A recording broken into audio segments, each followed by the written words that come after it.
the number of COVID-19 cases and deaths continue to increase, with 11,876 cases and 790 deaths.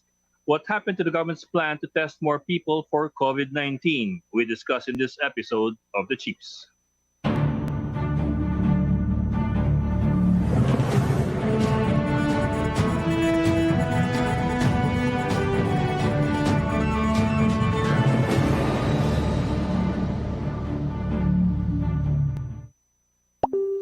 Welcome to this special episode of the Chiefs, and with me right now are Ami Pamintuan of the Philippine Star and Robbie Alampay of One News.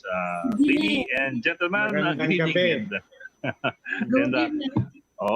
Stormy night, stormy Friday night. Akala natin pag-usapan natin yung bukas na modified ECQ, yung pala bagyo. Ngayon, pakurap-kurap yung kuryente, baka bigla tayong mawala sa air. Pati dyan sa Maynila, Ami, dito sa Quezon City, dito sa Tandansora, kumukurap ang kuryente. Akala ko dito lang sa amin.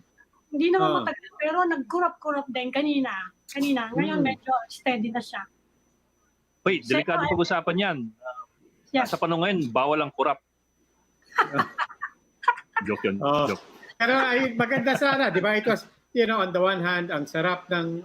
I think people needed a break from the heat. Pero yung lakas ng ulan ngayon dito sa labas ng bahay namin, di ko alam kung naririnig ngayon ng audience natin. But it makes you think, sa lahat ng dinadaanan natin, paano pa kaya yung mga nasa Bicol, yung mga nasasalata ngayon sa daanan talaga ng bagyo. Nasobrahan naman, sabi nga ni Governor Ben Ebardona, yun daw sa Eastern Samar, it's like you land that kanila. Kaya talaga sila yung welcome mat kasi talaga yun ang problema eh. But I mean, what reports have you been getting from the provinces? How strong was it in terms of casualties and damage? Wala namang, fortunately, wala namang namatay at saka mukhang okay naman yung ano. Ang problema ngayon, dahil maagang nag-evacuate, sanay tayo eh. Nakapag-evacuate kagad, kaso ang problema ngayon, yun na nga, yung physical distancing. Everybody's still on quarantine, no? Yun ang problema ngayon. Lahat sila pare-pareho sinasabi. Paano naman kami magpi-physical distancing dito? Ang sikip-sikip ng aming mga shelters. Oo. At kagaya nga na pag-usapan natin kahapon, meron pang additional complication dyan. Dahil sa lahat ng dinaanan at dinadaanan natin ngayon, yung calamity funds pa. Para, nagastos na at nagamit na, and that further complicates it not just for our people but for our local governments. Yes. Di pwede natin pag-usapan yan ngayon sa mga guests natin. Okay. And with us tonight is tama-tama yung Deputy Chief Implementer ng National Policy Against COVID-19, si Secretary Vince Dizon. Secretary Dizon, good evening and thank you for joining us. Good evening po. Good evening, Sir Ed, Sir Robbie, Ma'am Ami, magandang gabi po. Magandang gabi. Hi, sir. Hi, sir. Sir, kayo, I suppose you're in Metro Manila right now. Sir, kakatapos lang ata ng IATF meeting. Hindi pa po tapos. Sir, nasa Clark po ako. Tapos? Clark po ako based, opo. Pero teleconference yun, di ba? Opo, teleconference po. Hindi pa po tapos. May mga fina-fine-tune lang ho yung mga resolutions for the modified. How's it going in terms of tomorrow's implementation of the modified ECQ for Metro Manila, Laguna, and Cebu City? Yeah, I think okay naman po kasi I think the objective was to really detail out what a modified ECQ means, no? And I think the 3 places where it will be implemented tomorrow to some extent, no, what it means, no? Very very clear naman po yung presentation ni Secretary Roque on Wednesday. And ngayon nga po ang importante kasi yung paano i-monitor at i-enforce, no? And kailangan po yon ay gawin talaga sa tulong ng local government units, no? Sila talaga ang dapat ang magmamando diyan sa ground level, no? Especially sa barangay level, no? And later on, syempre pagka po nagsimula na yung dahan-dahan na pagbubukas ng mga kumpanya, pati po yung private sector, they also have to have their own monitoring and enforcement of the strict safety guidelines and health standards na kailangan natin i-impose even during this modified enhanced community quarantine. Yes, sir. Secretary, But in your view, sir, wala, yung gray areas are more or less ironed out already, ah. Kasi let me tell you, tonight is a stormy night, tomorrow's MECQ, so you can expect tomorrow maglalabasan marami maglalabasan. Not only because of MECQ, pero also ngayong gabi, malamang by tomorrow morning, blown over na yung storm, eh. Unang-una po, under naman the modified ECQ, technically tayong lahat dapat nasa bahay pa rin. Ang meron nga pong mga konting mga relax, lalong-lalo na sa mga businesses, no, tsaka sa mga iba't ibang sectors of the economy na kailangan dahan-dahan na natin i-restart. I think that was really the main purpose of a slow shift from enhanced quarantine to general quarantine. Para lang hindi mabigla at hindi tayo magkaroon ng mga second wave natin sa ibang bansa.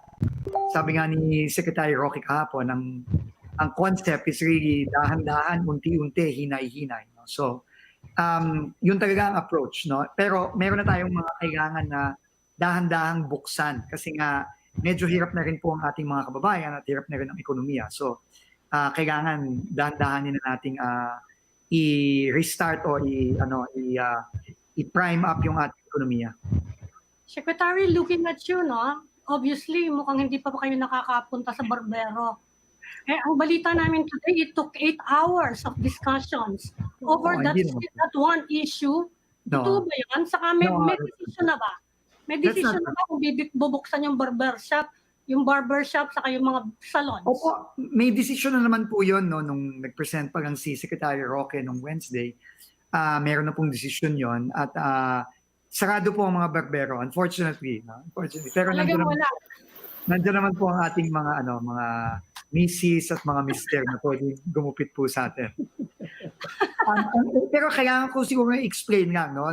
I know it's medyo nakakatawa ho siya minsan. Pero alam niyo po, ang barbero po kasi katulad ng mga lugar na merong very close contact between the customer and the provider, katulad ng mga nagmamanicure, nagpe-pedicure, nagmamasahe, no, talaga pong very, very dangerous po yan. No? And nakita natin sa ibang bansa, halimbawa sa New York.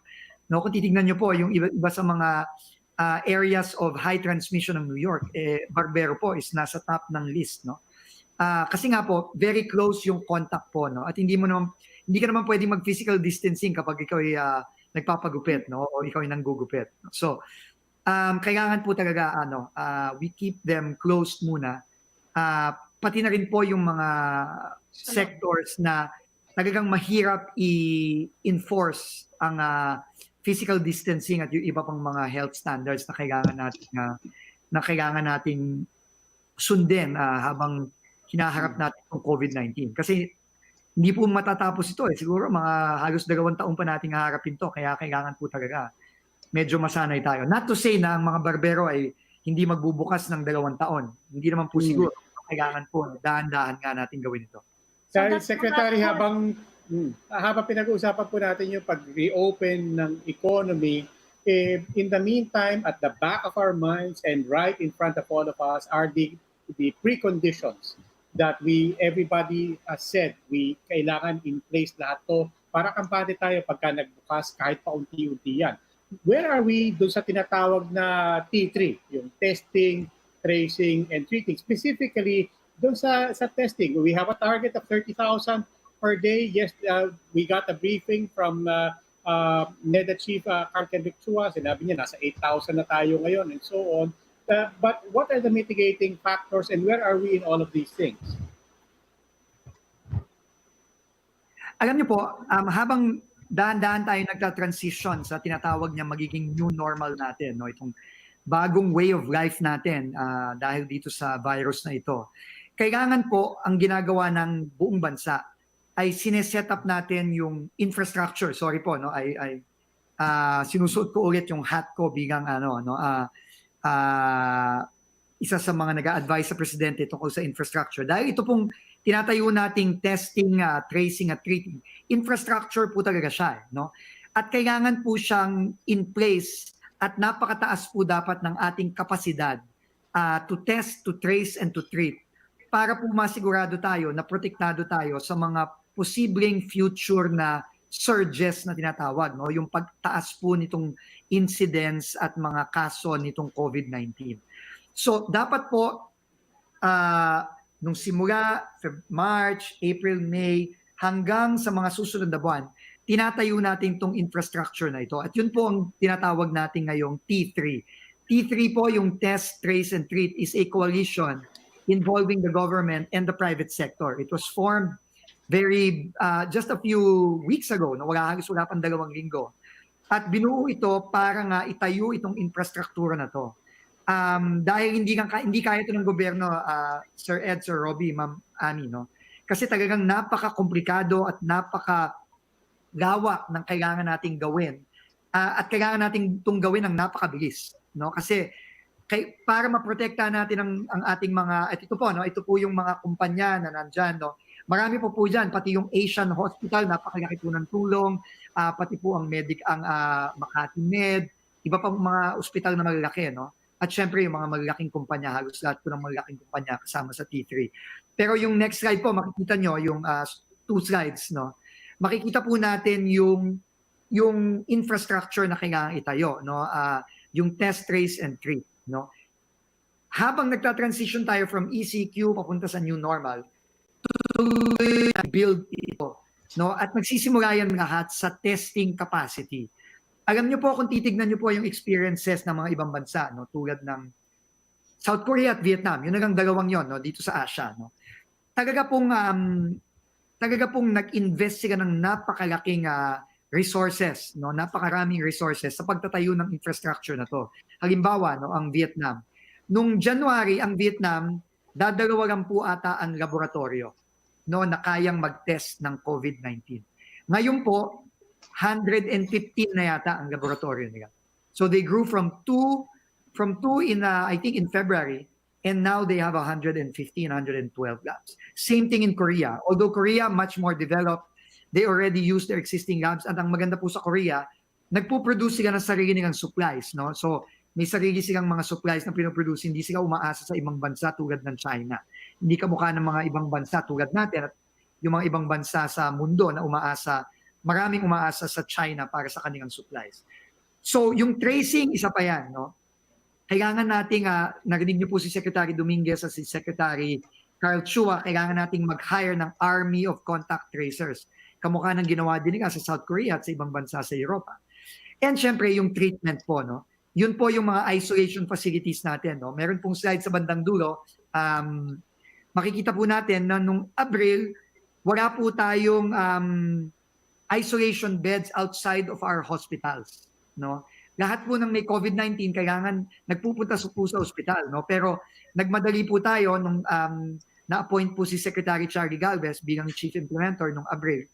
And nakapagpatayo po tayo ng 3,000 beds after 1 month. Pero tuloy-tuloy pa rin po ito.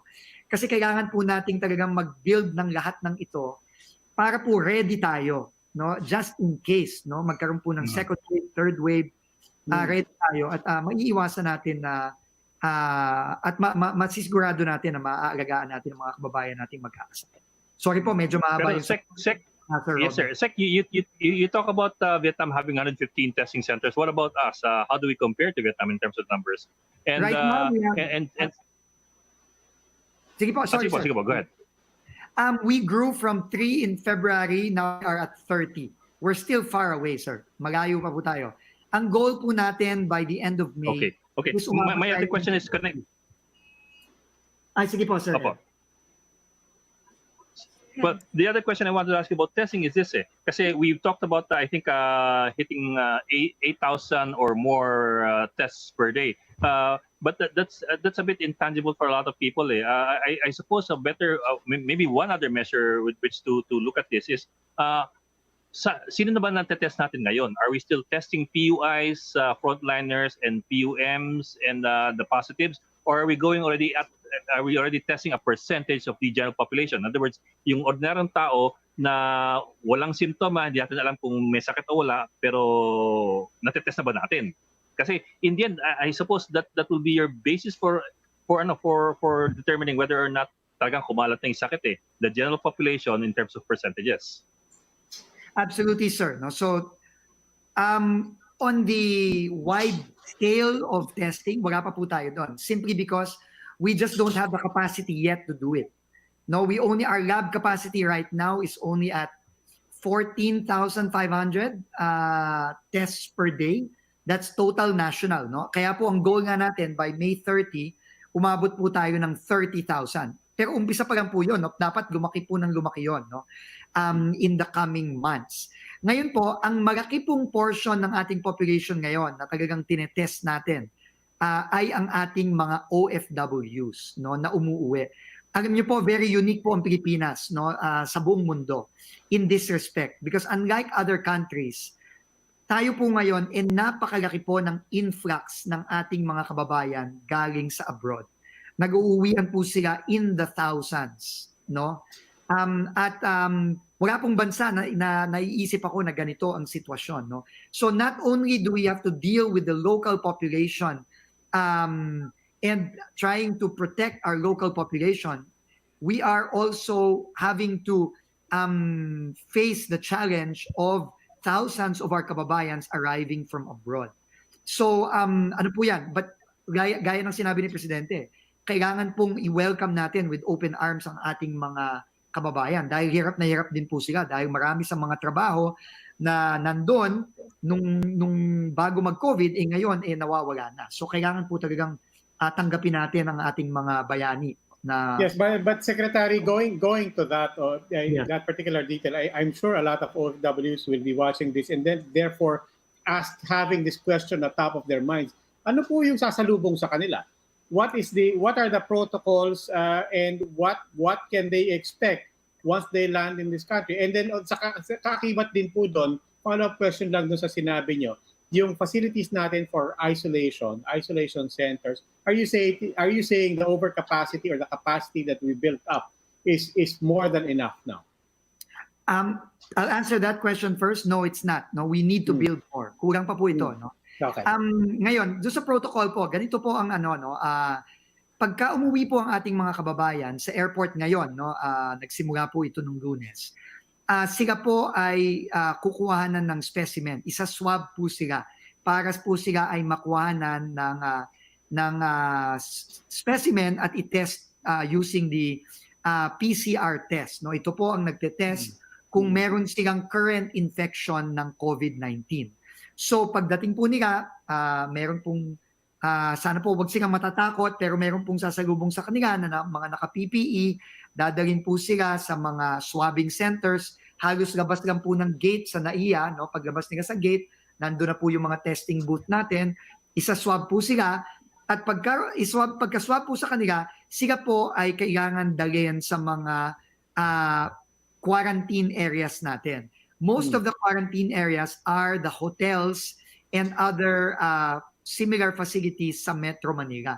So tumitira po muna sila doon habang naghihintay ng kanilang test. Pag sila po ay naging negative, i-issuean po sila ng certificate ng ating Bureau of Quarantine under the Department of Health and tutulungan po sila ng OWA at in the case of the seafarers ng Marina para po makauwi sa kanilang final destination. Pero kung sila po ay magpositibo, sila po ay kailangan dalhin sa ating mga COVID-positive isolation facilities and hospitals.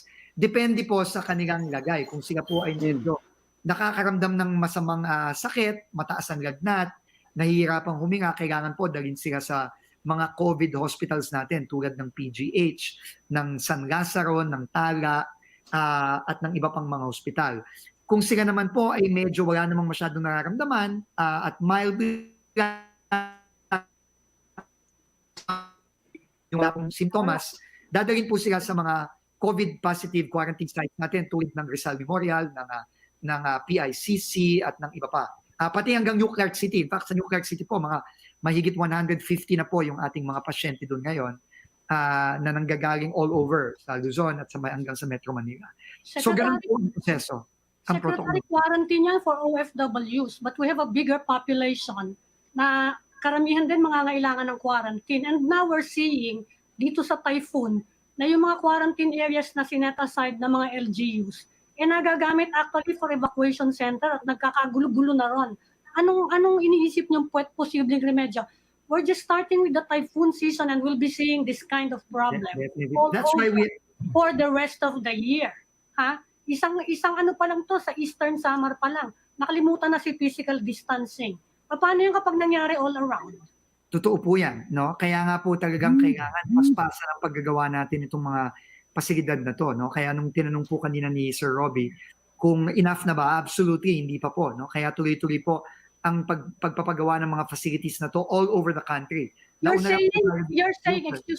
You're saying we are building new quarantine facilities?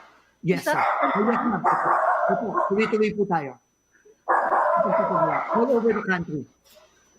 Mga ilang probinsya kaya quarantine areas? Lahat ng probinsya magkakaroon? Opo, lahat po ng probinsya kailangan magkaroon. Kailangan po mag-prepare. In fact, kanina pong umaga meeting po ng NTF ang lahat ng gobernador ng Pilipinas sa pamumuno ni Governor Velasco ng Marinduque. At yun po talaga ang binigay na instructions po ng ni Secretary Galvez, ni Secretary Anyo, na lahat po kailangan mag-prepare. Kahit na po yung mga ibang mga areas na wala pa pong kaso, kailangan na pong maghanda. Kasi kagaya ng sinasabi ko po lagi, it's better to have it and not need it than to need it and not have it at this point. Okay. Secretary, doon naman po tayo sa tracing. What happens, I mean, okay, we take the example still of the OFW, we follow them to the, and let's say, I mean, where are we? Where are the protocols for tracing, not just for OFWs, but as we ramp up the capacity for tracing, ano pong aasahan ng mga tao? Opo, ang tracing po, yan ang po ang isa sa mga, kung testing po ang foundation, ang tracing po ay ang talagang galamay nitong effort na ito, no? Kasi talagang kailangan po very wide ang reach ng ating tracing system. And kailangan po natin gawin yan through the LGUs. Ang LGUs lang po natin ang talagang may capacity at capability na mag-trace bahay-bahay, bara-barangay, community per community. Kaya po ang DILG ang in charge po sa tracing. Pero po hindi din kaya ng DILG yan ng mag-isa.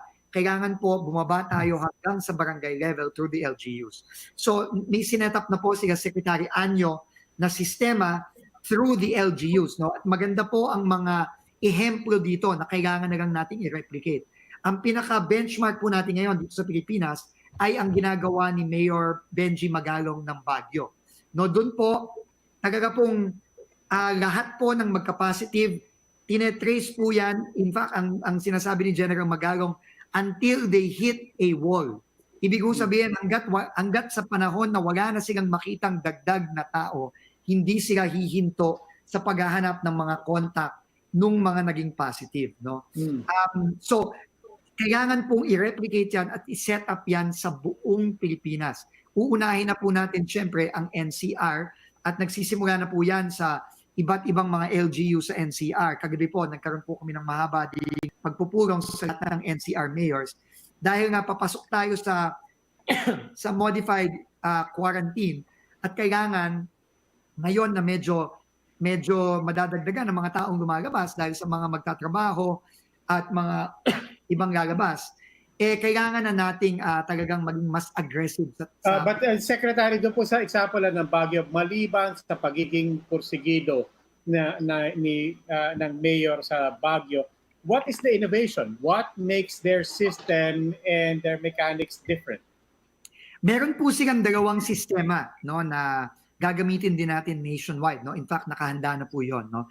Meron silang app para sa isang tao, no. At nagpapasalamat tayo sa Smart PLDT sa MVP Group, no. Sila ang nag-invent ito. It's called Stay Safe PH, no. Stay Safe PH na kapag ikaw po ay kailangan po maraming sumali dyan, no? So ang mga LGU, papasalihin nila lahat ng mga tao, lahat sa communities dyan sa app na yan. Pag ikaw po ay COVID positive, matatrack po nun kung saan ka nanggaling.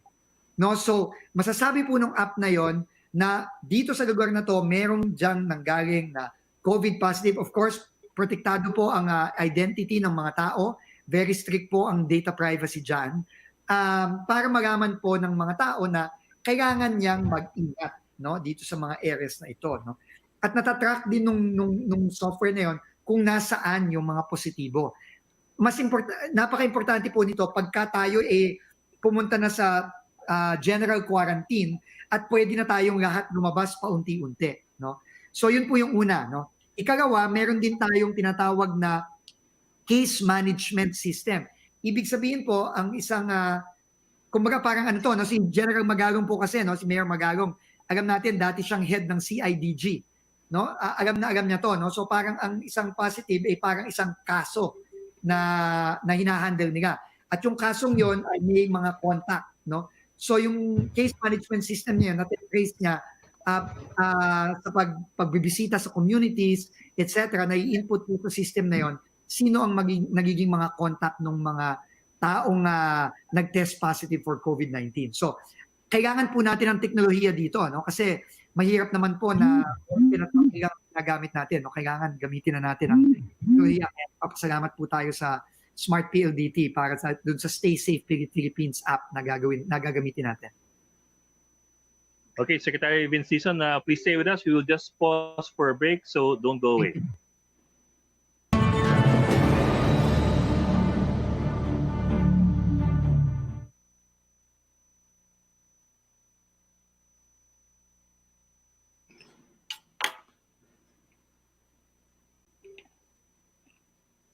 $130 po, Ma'am Ami. Ikaw po.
Welcome back to this special edition of the Chiefs. We're still with Secretary Vince Dizon, who is the Deputy Chief Implementer of the National COVID-19 Response.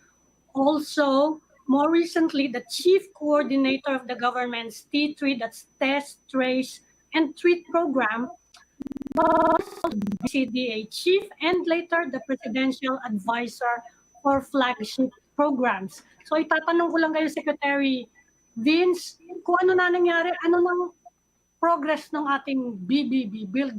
We talked yesterday with Secretary Carl Chua, and he said, if may magpa-prioritize daw kayo sa BBB ng mga impact projects na lang. Ano ba yon exactly? What does it mean? I'm sure they're coordinating with you. Ano yung mga na-delay, ano yung itatapon muna, itatabi muna natin, saka ano yung ipa-prioritize natin? Opo, ma'am, I'm sure nasabi po sa inyo ni Secretary Carl Chua, meron po tayong re-repaso o pag-review nitong ating mga infrastructure flagship projects. Dahil na rin itong hinaharap natin sa COVID-19. No? At meron pong 3 criteria na sinet ang gobyerno sa pamumuno ng NEDA para ma-review natin ang lahat ng mga proyektong ito. Unang-una po ay ang funding. No? Kailangan po tignan natin kung kaya nating pondohan, no, itong mga proyektong ito. alam niyo naman po ngayon, medyo marami tayong pinagkakagastusan, no? Yung ating social amelioration program, 200 plus billion. Meron pa po tayong wage subsidy na dagdag na 50 billion. So madami po at hindi pa po hihinto ito, no? Habang inaharap natin itong problemang ito. So kailangan pag-isipan natin ang funding. Ikalawa, kailangan pag-isipan din po natin yung bilis ng pag-i-implement ng mga proyektong to. Ano ang mga proyekto na may implement natin at mag-ground break natin agad-agad. Kasi nga, kailangan natin i-stimulate ang ekonomiya natin. At kung ang mga proyekto ay mananatili lang sa papel o sa PowerPoint, wala pong stimulation ng economy na mangyayari doon. No? So kailangan, mamimili tayo ng mga proyekto talaga na talagang may implement na natin. Ang kinaganda lang po, meron ng 40 out of the 100 na ini-implement na. Kaya lang po, syempre, na-delay lang po dahil dito sa ating quarantine. At ikatlo po, kailangan tignan po natin kung ano ang mga proyekto na kailangan nating idagdag given the new challenges na hinaharap natin dito sa COVID-19 at yung mga nakikita nating mga challenges in the next 2 years, no?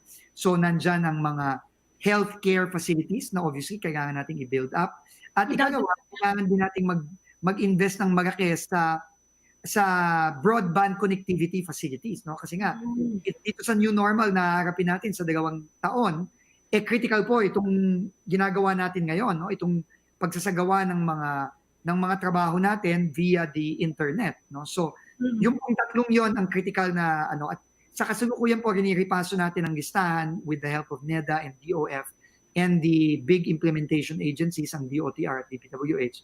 At siguro po sa mga susunod na linggo bago matapos ang buwan ng Mayo, meron po tayong bagong listahan na mai-report po sa publiko.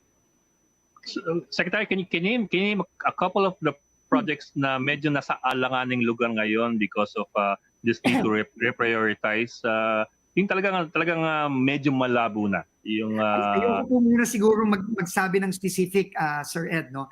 Pero what I can tell you is, meron po, kung maaalala nyo po nung nandyan po ako sa inyo nung several months ago, last year pa po ata yun, no? Na meron pong mga proyekto dun sa list of 100 na nasa feasibility study phase pa lang. So most likely po yung mga project na yon ay itatabi muna natin at papalitan natin ng mga proyekto na ready to go na at madali nating ma-implement.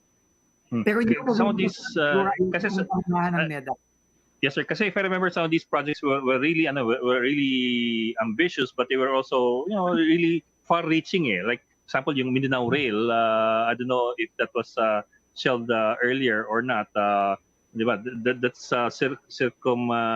hindi siya circumferential, pero this long rail route that connects eastern to western Mindanao and central. Hindi naman po na shelve, Sir Ed. Kasi yung Mindanao Rail po, marami pong phases yan. At yung phase 1, yung tinatawag nilang Tagum Davao Digos phase, no, which is the eastern side of Mindanao.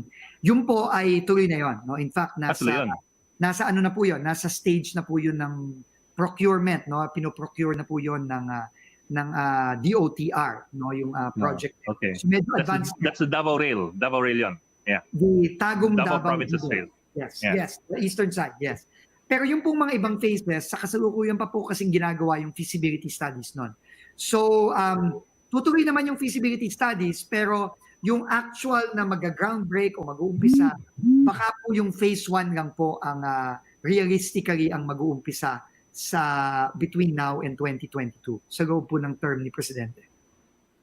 Secretary, as you said, and I think it bears repeating, you are still finalizing that list. You're reprioritizing, rationalizing again the list of priority projects. But gusto ko lang sulitin because it was the only thing that you seem to have confidence in really citing as an example, investment in broadband, investment in connectivity.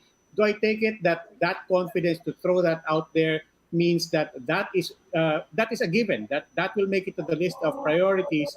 And for that matter, can you give us some details on what will be the investment there? Right now, wala pa po ako mabigay na detalye, Sir Robbie. kasi nag-uusap pa po ang NEDA Investment Coordinating Committee at yung technical working groups with the implementing agencies, no? So ayoko lang po silang pangunahan at wala din po akong sapat na datos, no, para maibigay sa inyo ngayon. Pero I think within the month of May po. Pero definitely po, tama kayo, yung broadband, yung additional investment in healthcare infrastructure, sigurado po papasok yan. Saka yung quarantine area, nabanggit nyo rin po. What about sa BCDA, yung airport? Go pa rin ba yung project na yon? In fact, kundi po sana nag-community quarantine, tapos na po sana yung nasa 9, yung nag-quarantine po, parang nasa 98% na kami. So, pero maganda po ngayon, makakapag-resume na po kami dito sa Clark dahil under general quarantine na po ang area dito sa Pampanga. So, makakapag-resume na po kami doon at hopefully in the next few weeks matatapos na po yan. Before the pandemic, you were appointed as flagship coordinator dahil nga sa medyo mabagal yung pag-implement ng mga flagship projects. But with Hindi this naman po yun ang rason, ma'am. Okay, tuloy-tuloy pa rin yung quarantine. Eh di medyo babagal pa rin yung trabaho. Paano yung i-reconcile yun na we're rushing all these projects pero under capacity yung workforce nyo? Paano gagawin natin nun? To speed up. Mahirap po i-reconcile, man. I have to be honest with you and with the public. It's very challenging, no? It's very challenging for the entire world right now. But we think po, especially, the good thing about our OFWs coming home is ngayon marami po tayong mga skilled workers na nandito at magpupursige po ang gobyerno, magpupursige po tayo na mag-kickstart ulit itong mga proyektong to at makapagbigay din po ng maraming trabaho na lalong-lalo na sa ating mga kababayan na nandito pero pati na rin sa mga kababayan natin na uuwi galing sa abroad. So, ma'am, that's the only answer I can give you. It's hard, but we have to do it. Yeah, Secretary, what are we preparing in terms of mass transit, at least within Metro Manila?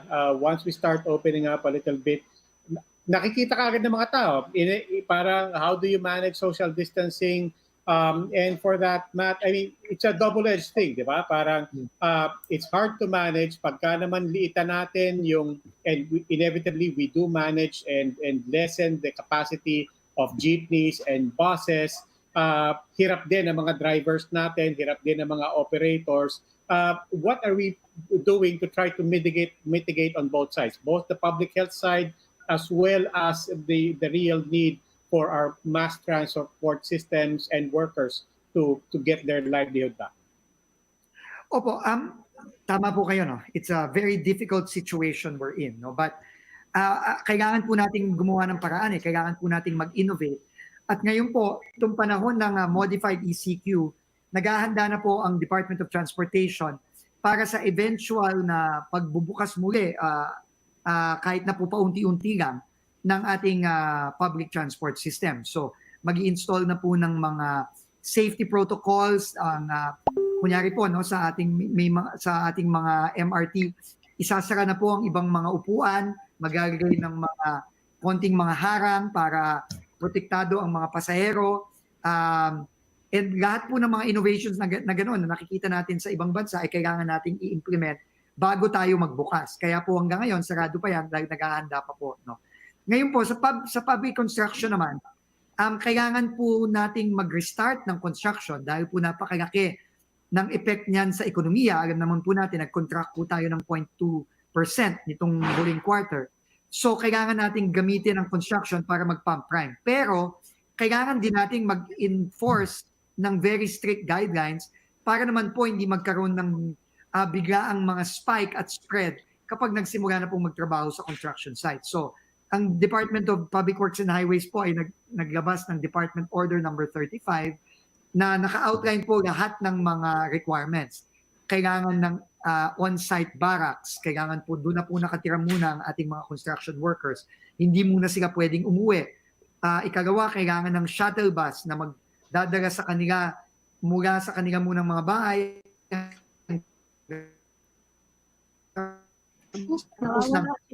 Trabaho over the course of a few weeks, uuwi sila.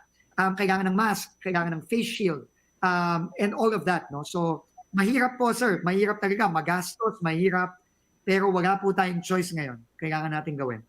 Secretary, if I could just throw in one last question. I understand we have to let you go. But ano po ang mindset natin and ng gobyerno when it comes to this second wave na pinangangambahan natin? Is the mindset that we should avoid and we can avoid a second wave, ideally at any cost? Or is the mindset that a second wave, some kind of second wave is inevitable, but hopefully we're in a better position to manage it?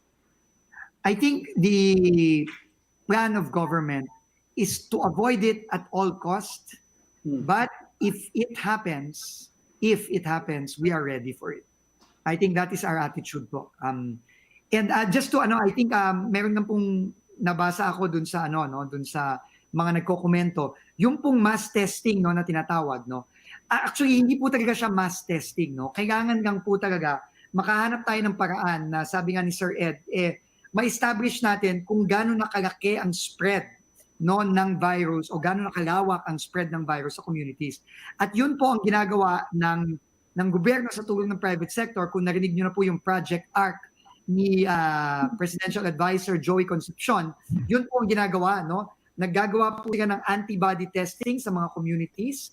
Ini-expand po natin ngayon through what they call a zero surveillance survey na nagra-random testing po tayo sa mga communities. Ginagawa na po namin ngayon yan sa Pampanga, sa Tarlac, at gagawin din po yan sa NCR at sa ibang parte pa ng bansa. Ang paraan po na yan ay ginagawa para po malaman natin ilan ba talaga ang porsyento ng ating mga kababayan sa community level ang na-infect o posibleng ma-infect nitong virus na to. So yun po, kaya gagawin po natin yan sa mga susunod na araw following the World Health Organization guidelines for zero prevalence or zero surveillance testing. Okay. Pero to that point, Secretary, what's our target in terms of percentage of the population? Okay. Right now po, the standard nakikita natin sa Korea, sa ibang bansa, is between 1 to 2%. That is the target. Okay. So yun po ang target natin. That's around 1 million to 2 million. Yes, yun po. Right now we're at 200,000, I think. Very, very low. We still have to push harder para maabot natin yon. Okay. We'll be looking forward to that, Secretary Vince Dizon, Thank you po. Deputy Chief Implementer of the National COVID-19 Response. Marami pong salamat Thank you, sir. joining the Chiefs. Maraming Thank salamat you so po. much po. God bless po, Ma'am Ami, Sir Robbie, Sir Ed. Stay safe po. Stay safe po. Kayo rin po. Thank you po. Okay. Salamat po. And, God bless po. We'd like to welcome our next guest, Mr. Ariel Rojas of PAGASA, the weather specialist of our Weather Bureau. Good evening po, Mr. Rojas. Hi, sir. Good evening po. Good evening po. Good evening po sa Magandang gabi inyo, po. Miss Amy, Sir Robbie, Good and evening Sir po. Ed. Yes, good evening po. Kukumustahin po namin ang Typhoon Ambo. We understand na medyo humina siya, naging storm na. Kumusta na po siya? Nasa na siya? Tama po yan, Miss Amy. Na-downgrade na po natin si Ambo from typhoon to severe tropical storm. Kanina pong alas 8 ng gabi, ang sentro ni Ambo ay nasa may vicinity ng Doña Remedios Trinidad, dyan po sa lalawigan ng DRT. Bulacan. Yeah. Opo, taglay pa rin ni Ambo yung kanyang lakas ng hangin na 100 kilometers per hour malapit sa gitna. Samantalang yung kanyang pagbugso naman ng hangin umaabot ng 165 kilometers per hour. Ito po ay kumikilos ngayon pahilagang kanluran sa bilis na 20 kilometers per hour. And So, ngayon pong gabi, Mga kailan kaya siya? Kailan kaya siya aalis sa atin? posible po makalabas na ng Philippine Area of Responsibility itong si Ambo sa Lunes po ng hapon. Lunes pa? Matagal-tagal pa pala. Akala ko bukas pa na. Sa Metro Manila, anong effect na sa Metro Manila? Dahil naka-quarantine pa rin lahat dito. Opo, yung ating aasahan po ngayong gabi hanggang mamayang madaling araw ay malalakas pa rin po ng mga pag-ulan. In fact, nakataas po ang heavy rainfall warning red level dito po sa Metro Manila, kasama din ang Bulacan, Rizal, Nueva Ecija at yung hilagang bahagi po ng Quezon. Yan po yung mga bayan ng General Nacar, Polillo, Real at Infanta. Ibig sabihin po, tuloy-tuloy yung malalakas na mga pag-ulan na posibleng magdulot ng delikado mga pagbaha, especially sa mga flood-prone areas. Mr. Rojas, linawin ko lang doon. Are you saying isang characteristic nitong si Ambo is maraming tubig to, hindi lang to hangin. Tama po yan, Sir Robbie. Sir Ariel, so yung katahimikan ngayon, kasi ngayon, ngayon parang walang ulan dito sa Makati eh. So yung katahimikan ngayon, that's a false sense of calm lang papasok pala ng Metro Manila itong Ambo. Hindi na po siya papasok sa Metro Manila, Sir Ed. Actually, ang daan niya po ay sa northeast ng Metro Manila. So kaninang 6 p.m. Yung kanyang, or 5 p.m. rather, yung kanyang sentro nasa may Infanta. And ito ay pumilos pahilagang kanluran. Kaya po kaninang alas 8 nasa may dako na siya ng Doña Remedios Trinidad. Ang nararamdaman natin ngayon ay pabugso-bugso lamang na hangin. And kasabay po niyan yung malalakas na mga pag-ulan. And kanina nga po meron. And of course, may mga pagtila pong nagaganap. But yun nga po, hanggang mamayang madaling araw, may aasahan pa rin tayong malalakas na mga pag-ulan. Ay, Mr. Rojas, alam natin, nag-landfall na, no? Tapos gumagapang, hindi ko alam kung nakailang landfall na. But generally, ang conventional thinking, pagkakaintindi namin, is that pagka nag-landfall, hopefully hihina na yan. Is that going to be the trend or may pag-asa pa bang lalakas pa rin to over the weekend? Tama po yan actually, Sir Robbie. Nakapitong landfall po itong si Ambo. Yung kanyang latest landfall ay dyan sa may Real Quezon. Kanina pong alas 5 ng hapon. And habang nasa kalupaan po ng Luzon ay medyo mawawala yung kanyang supply ng tubig kasi po kumukuha ang bagyo ng enerhiya mula sa moisture and yung ating mga karagatan nagbibigay ng kanyang enerhiya. So habang nasa kalupaan ng Luzon, medyo mababawasan yung supply ng kanyang enerhiya. And yung interaction din po ng hangin nitong si Ambo sa rugged terrain ng Luzon, especially sa Sierra Madre and sa ibang mountainous parts ng Luzon like Cordillera and Caraballo and Zambales mountain ranges, ito po ay significantly magpapahina kay Ambo. And we are expecting na in the coming hours, possible pa na ma-downgrade itong si Ambo to tropical storm habang binabaybay ang Luzon. So humihina na. Sa mga susunod pong sir. Habang papalabas si Ambo, meron bang papalapit na naman na weather disturbance? Sa kasalukuyan po, wala pa naman tayong nakikitang sama ng panahon or low pressure area sa palibot ng PAR. Pero in the event na may makita po tayo agad, of course, ilalabas naman natin yan sa publiko para makapaghanda po ulit. Pero Mr. Rojas, kahit pa wala pa tayong nasisilip, ano ba to? Is this itong pagpasok ng first typhoon of the year, does this necessarily signal a particular stretch or season for us? Not necessarily actually, sir. This is actually very rare. The first time sa history ng Philippines na in the past 30 years at least na may bagyo, typhoon intensity na naglandfall sa atin. So, nangyari nang ganito kaaga. Yes, sir, actually. And nakikita natin, sir, na kapag nakalabas na itong si Ambo sa PAR, mag-i-improve na muli ang weather condition sa malaking bahagi ng ating bansa and possible po na bumalik muna tayo sa mainit at maalinsangang panahon, although mas magiging madalas na ang mga thunderstorms sa hapon at sa gabi habang patungo tayo sa panahon ng tag-ulan pagdating po ng buwan ng Hunyo. Hindi naman siya indication na early monsoon or particularly heavy monsoon typhoon season to. Hindi naman siya indication. At the moment po, Ms. Ami, base po sa ating weather pattern sa Philippines, wala pa naman tayong southwest monsoon or indication nga po na papunta na tayo sa southwest monsoon season. So normal yung hindi nyo inaasahan na mas mabigat tong magiging typhoon season. We're asking this kasi meron tayong problema ngayon sa pandemic At hirap na hirap mag-deal ngayon yung mga LGUs, mga tao, nasabay-sabay yung bagyo, tapos ito pa yung COVID. So hindi naman tayo umaasa na mas heavy typhoon season tong inaasahan natin this year. Wala namang ganong projection. Actually po, Miss Amy, sa Western North Pacific, yung basin po kung saan-nasaan ang Pilipinas, ang ating peak typhoon season po ay sa mga buwan ng Hulyo hanggang sa Oktubre. So every year, ganun po ang pattern. Pag may mga isa o dalawa na bagyo na pumapasok sa PAR, pero hindi naman po nag-landfall. So Hunyo po nagsisimula talaga yung mga bagyo na lumalapit sa atin at nagpapaulan at humihila sa ating habagat. But yung mga talagang nag-landfall and nagpapalakas ng habagat, ito po ay nararamdaman simula Hulyo hanggang sa Oktubre. Sir Ariel, actually, gagatungan ko kay Ami kasi si Ami problema niya yung ulan. Ako naman, before kasi the pandemic, before the rains, we were worried about yung kakulangan ng tubig doon sa bandang Bulacan kung saan na dumadaan ngayon yung bagyo. 'Di ba? Natutuyo yung dam natin. Any forecast as far as how much rains we expect this year compared to the previous years? Are we looking at water problem, whether too much or too little?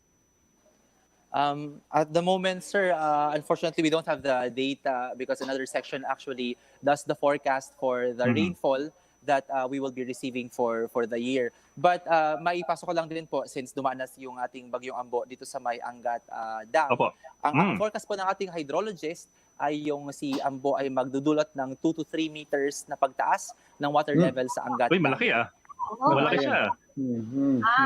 Kaya na yun hanggang end ng ating MECQ. Oh, happiness na yun, happiness. Pero Ganun hindi pala kalaki yun. wala naman strong El Nino or La Nina or nothing like that. Kasi usually pinoproject yun early, a few months before. Yes po. At the moment naman po, Miss Ami, tayo po ay nasa neutral phase or absent po yung El Nino, absent din po yung La Nina. So hindi tayo makakaranas po ng extreme dry conditions or extreme wet conditions. So sige, pati isa na lang. I mean, if kung ika nga sabi mo, babalik din tayo sa araw ng mga tag-init. Yung tag-init ba natin ngayon, is there anything out of the ordinary there? Kasi talagang napakainit. Or is this basically what we're expecting? Or are we bracing for worse? Based on the temperatures that we have measured, we have recorded a 2-year high. Kasi the last time na lumagpas po ng 40 degrees Celsius, ang recorded maximum temperature sa Etsaga, Isabela was in 2018. And yet, early this week, naka-record tayo ng 41.2 degrees Celsius. But I think the ECQ was able to amplify yung inat na nararamdaman ng mga tao kasi nga, we were just in our houses. Most of us, so mas na-emphasize po yung nararamdaman natin instead na most of the people are actually in their work areas. Tama. Yung nararamdaman natin, yung sinasabi yung body temperature na lumalagpas ng 50 degrees. Yan. Yun po yung air temperature po lamang ito. Yun po yung nasusukat ng mga thermometers natin na temperatura ng hangin. Iba pa po yung tinatawag nating heat index, or yung nararamdaman na init ng ating katawan. So, hindi naman po siya necessarily totoong temperatura kasi po ito po ay kalkuladong value. Ito po ay kinocompute, kinakalkula mula sa air temperature at kinoconsider din po yung amount ng moisture sa hangin. Kasi po kapag mas maraming moisture sa hangin, mas maalinsangan ang pakiramdam. Kasi yung ating katawan po, ang kaniyang way ng paglamig, yung kanyang cooling mechanism ay ang pagpapawis. So kapag maraming moisture sa ating kapaligiran, nababawasan yung evaporation rate ng pawis at mas mataas ang discomfort level ng ating katawan. So yun po yung parang value na nami-measure or perceived ng ating katawan bilang heat index. Okay. Maraming salamat si Ariel Rojas. Memoryado ni Sir Ariel yung temperature sa Etsaga Isabela 2018. Matindi ka talaga, sir. Maraming salamat din po. Top of head niya na nababanggit. 2018, Etsaga Isabela was at 50 degrees. Thank you po. Maraming salamat po. Thank you po. Magandang gabi. Oh, well, mukhang tumahimik sa labas, Sa inyo lang. Dito sa Quezon City, meron pa rin. May paambon-ambon pa rin. Dito mahina. Kasi you're further up north Kung nasa DRT yung bagyo ng alas 8 that's near to you than it is to us down south Oo nga pala, may north at south na nga pala ang Metro Manila. Pero sa Manila tahimik na rin. At least walang baha. Okay. Sige. Okay. It's a Friday, so Happy Friday. Happy weekend. Happy weekend. Happy weekend sa inyo. And happy MECQ. Okay.